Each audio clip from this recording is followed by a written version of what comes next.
Here to tell Sergeant Lambert's story is this year's Academy Award nominated actor, Sam Elliott.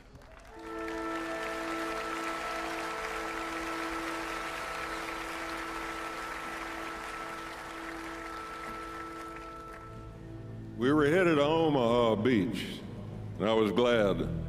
After all the fighting in Africa and Sicily, I just wanted to get this war over with. It was daylight on the 6th. I went up on deck and found my brother Bill there.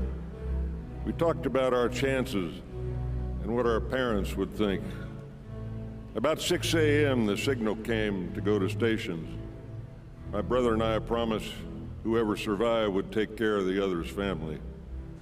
And we shook hands and went our separate ways. I climbed down the nets and got into the Higgins boat with my unit. On the way in, we could hear the battleships firing and see the big shells landing ahead of us. Guys were getting sick and vomiting from the choppy water and the diesel fumes. As we got in closer, the Germans had a bird's eye view of us coming in. We picked up machine gun fire. The bullets clanged against the metal ramp of the boat like hail. Then the big 88s on the hill opened up. Every time a shell whistled overhead, all you could hear was the sound of a banshee screaming. Boats around us were burning. I saw men on fire. Even their shoes were on fire. Dead and wounded were floating in the water. We had orders not to stop and pick anyone up. I told my men, when the ramp drops, hit the water hard and keep as low as you can to dodge the bullets. We sank up over our heads. That was the last time I saw most of them. 31 men jumped off that boat. Just 7 of them made it to the beach. The only cover was a block of concrete the Germans had failed to clear. That's where I set up a collection point for the casualties. Medics were trained not to dig in. We were there to see the troops and for them to see us. I detailed Corporal Raymond Lepore to hunker down and treat the men while I brought in the injured. Ray and I had been together since '39. I knew I could count on him. It was total confusion. Shells exploding, boats blowing up, people yelling because they couldn't hear anything, machine gun bullets hitting the water all around you, the roar of the boats coming in. It's like you're all alone in a world of 1 million people because you're concentrating on what you have to do. Hadn't gone far when I felt a bullet go through my right arm. I just kept going. I was thinking of only one thing, getting to the men who needed me. There was a soldier laying right on the edge of the water. One arm was almost shot off. Every time a wave would come in, that arm would be pulled back out to sea, and he'd try to reach out for it. The first thing you're supposed to do is keep a wounded man from going into shock. But he was too far gone. Nothing I could do for him. He died in my arms. I was on my way to treat another soldier when a piece of shrapnel the size of my hand tore a hole in my left thigh. I put a tourniquet on it, gave myself a shot of morphine, and went back to work. You did the job you were trained to do. If you didn't, you died. I could feel my right arm going numb from the first bullet. Saw a guy struggling in chest-deep water. Grabbed him with my good arm just as a Higgins boat rolled in and dropped its ramp. The ramp hit me right in the back, crushed 2 vertebrae, and pushed us both to the bottom. That's when I started talking to the one guy I knew could help me. I said, God, I've asked you many times, but just give me another chance. Let me save one more person. And for some reason, that boat raised its ramp and backed out. Somehow I managed to drag his boat to safety. I told Corporal Lepore he'd have to take my place. He stood up, and then he just collapsed against my shoulder. His helmet fell off, and I saw the hole right in the center. Everything went black after that. The next thing I knew, I was on a boat going back to England.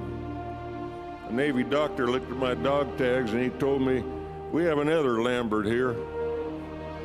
My brother's Bill's stretcher was put right next to mine on the dock at Weymouth. He'd been on the beach with G Company.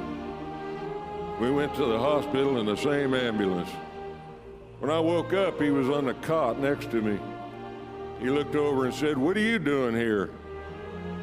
"Same thing you are," I told him. And he said, "Oh God, now what's Mother gonna think?" We both made it out okay. Bill lived to be 92. People who have never been in a war should understand what soldiers give up. The guys we left on Omaha Beach never had a chance to live the lives they've dreamed of. Day hasn't gone by when I haven't prayed for the men we lost and their families. I still wake up at night sometimes thinking about the guys. Every man that walked into those machine guns and that artillery fire on Omaha Beach that day, every man was a hero. What kind of person would I be if I didn't tell their stories?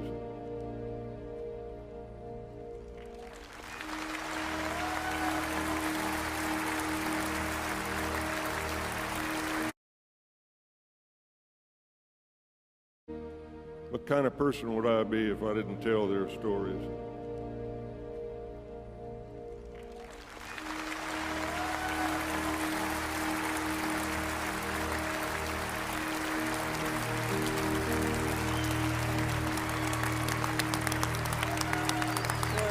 Such an honor. Such an honor, sir, to tell your story. God bless you. If we look to the answer as to why for so many years we achieved so much, prospered as no other people on earth, it was because here in this land we unleashed the energy and individual genius of man to a greater extent than has ever been done before.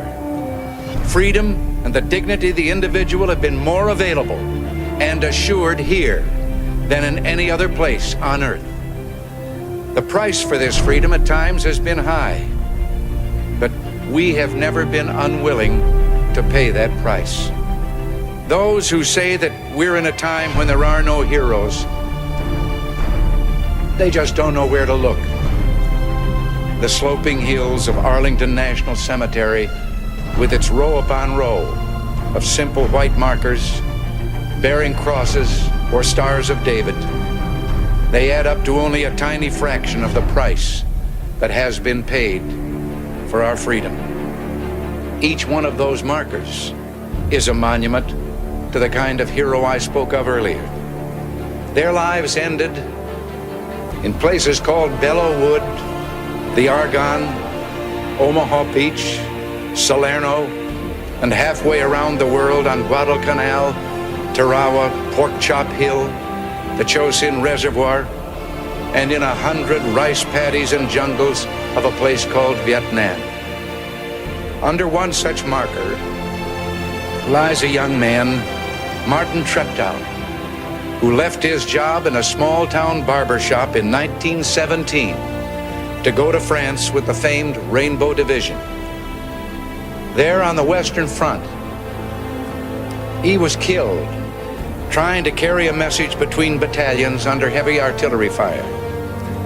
We're told that on his body was found a diary. On the flyleaf, under the heading, "My Pledge," he had written these words: "America must win this war. Therefore I will work, I will save, I will sacrifice, I will endure. I will fight cheerfully and do my utmost as if the issue of the whole struggle depended on me alone."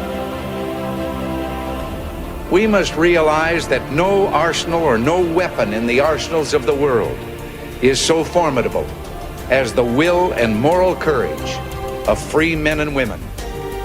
It is a weapon our adversaries in today's world do not have.